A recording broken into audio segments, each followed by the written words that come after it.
Claramente aquello no era normal. Ella se bajó del coche para ver de qué se podría tratar, pero no estaba muy animada a seguir adelante, ya que el camino era peligroso, nevaba, estaba oscuro y en cualquier momento le podía salir un ciervo y estamparla, o bien, lo más sencillo, que se resbalara.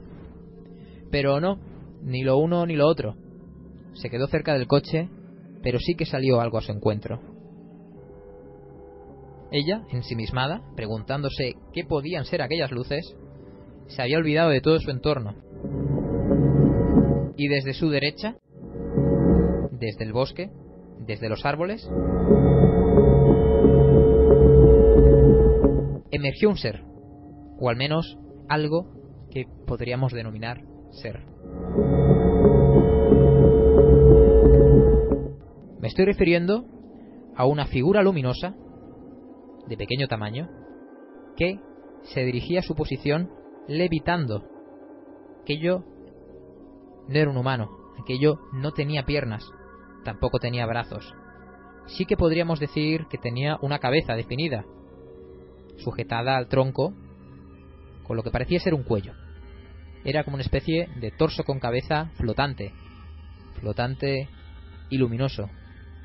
Un torso flotante y luminoso que cada vez estaba más cerca.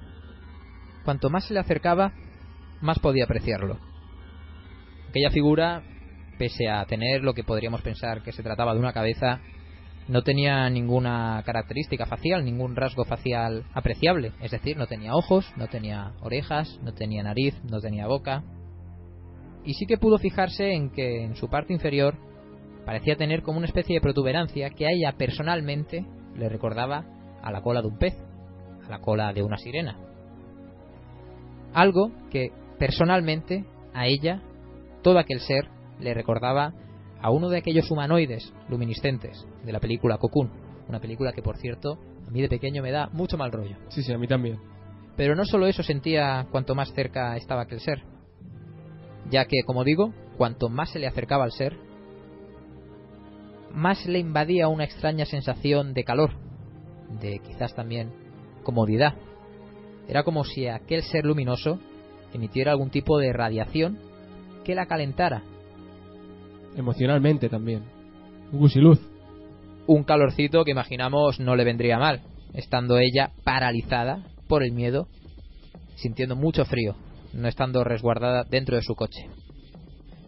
Efectivamente, aquel ser llega a estar al lado de ella, se pone a revolotear por encima de ella, hace una pasadita, se queda unos minutos flotando cerca de la testigo, sin comunicarle nada, sin hacerle ningún gesto, simplemente flotando, como digo, hasta que, otra vez, pasados unos minutos, o quizás más tiempo, pero la testigo no se percató, aquel ser se anima, pega, digamos, un aceleroncillo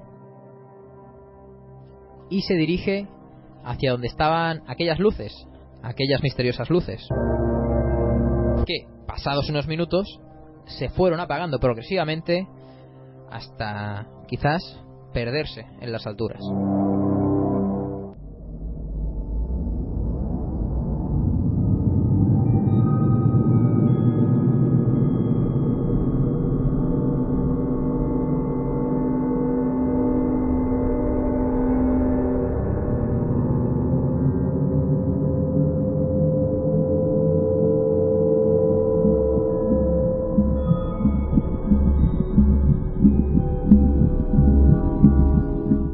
Pocos minutos después, otras luces aparecen, ya no de ningún objeto desconocido, sino se trataba de su amigo, y por el otro lado de la carretera también aparecen otras luces. Efectivamente, la grúa. Ya llegó. Cuando aquello se va, aquel absurdo se va, aparecen tanto el vecino, que acudía en su auxilio, y la grúa, a la que había llamado. La testigo, pese a la experiencia que acababa de vivir, se mantenía muy serena, y lo primero que les consultó, tanto al gruista como a su vecino, en un tono, entiendo yo, que poco interesado, no dando a entender que había sufrido una experiencia bastante rara, bastante inquietante, les preguntó si habían visto algún tipo de vehículo cruzarse con ellos mientras venían en su ayuda. Y tanto el gruista como su vecino dijeron que no. ¿Qué decía? ¿Que quién iba a estar conduciendo a esas horas por aquella carretera? Aparte de ellos tres, claro. El cuarto. Parece ser que hubo un cuarto, o un quinto y un sexto. El caso es que, como os podéis imaginar, consiguen remolcar su vehículo, consiguen conducirla de vuelta a su casa, y ya en casa ella está cansada y decide pegarse una ducha. Pero fue extraño, porque durante todo ese trayecto, incluso transcurrida la ducha, la mujer seguía sintiendo ese calor radiactivo, ese calor que había sentido cuando aquel ser luminoso, había acudido a su encuentro.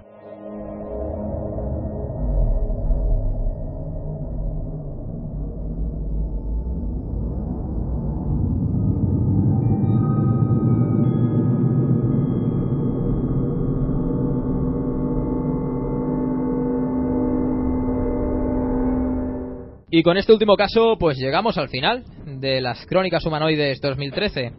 Y yo aquí he de pediros vuestra opinión, tanto a vosotros dos, Edgar y Daniel, como a vosotros, oyentes. Y es que, ¿qué os parecen tantos casos de humanoides? Tantos casos que son muy parecidos, que no aportan nada, solo detalles sobre la casuística, y que pueden ser perfectamente inventados. Bueno, yo lo primero que pienso es que, al margen de que haya gente que se los pueda inventar, que eso es algo perfectamente factible, porque estamos trabajando con fuentes que van desde el MUFON, desde testigos que se lo cuentan directamente a Albert Rosales, o publicaciones como True Ghost Stories, ¿vale? Que dices, bueno, muy fiables y demás, en las que son webs, por ejemplo, en las que la gente dedica a contar sus propias experiencias y demás. Contamos, como siempre, simplemente con la credibilidad que uno quiera otorgar al testigo. Pero hay veces que los casos son tan absurdos que una de dos: o estamos ante una persona que realmente ha vivido eso, de manera real o de manera imaginada o de manera inducida, no lo sabemos cómo, pero digamos que ha experimentado eso, o que, por el contrario, es una persona que le gusta inventar historias y es un reto que se propone, ¿no? Crear historias interesantes, crear, como solemos decir a veces, aquello de folklore in the making, un poco de creepypasta el tema, ¿no? Vamos a generar como nuevos mitos. Esas son las dos únicas explicaciones que se me ocurren. O alguien inventa, pero bueno, más allá de eso, es verdad que el tema de la casuística por sí nunca va a solucionar nada del problema, nunca va, digamos, a aportar más luz. Pero bueno, quizás más luz sí, lo que nunca va a solucionar nada, no. En eso estoy de acuerdo, nunca va a solucionar el enigma humanoide, el enigma ovni. Pero la gracia, y creo que nunca se soluciona. Pero la gracia yo creo que está en que es algo que sigue atrayendo mucho al ser humano, y que además podemos demostrar con la casuística, ya digo, independientemente de que haya gente que se lo invente y demás, pero no todo el mundo se lo va a inventar. Podemos ver que desde que se tiene registro de este tipo de encuentros de manera exhaustiva, cuando se empiezan a hacer recopilaciones en los años 60, 70, 80, exceptuando la oleada del año 73 o del año 74, si no recuerdo mal, otra que hubo también en los 60, siempre ha habido encuentros con humanoides. Y lo sigue habiendo. El hecho es que estamos a 2014 y llevamos años en los que, bueno, podemos ir viendo que siguen ocurriendo cosas. Evidentemente, podemos estar hablando de cuántos casos que ha podido recopilar Albert Rosales. Sí, son decenas y decenas y decenas de casos.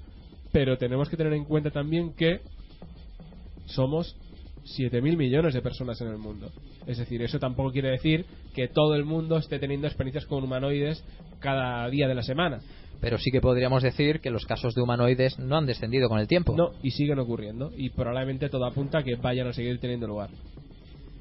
Nosotros os explicamos estos casos, aparte de porque sabemos que os gustan mucho, es puro fanservice. De hecho, es así. Nosotros también disfrutamos con ellos, eso no lo olvidemos. Lo hacemos para que tengáis presentes varias características. Quizás varias características para entender en su totalidad el fenómeno. Si es que se puede llamar así y puedo hacer yo este atrevimiento, ¿no? Como me gusta tanto decir ahora, de forma holística. Lo hacemos para que sepáis establecer relaciones entre diferentes casos. Y para que sepáis, como hemos visto en varios casos esta ocasión, establecer paralelismos con las modas del momento. con las películas del momento, Con el mundo de la ficción, básicamente. con el mundo de la ficción del momento.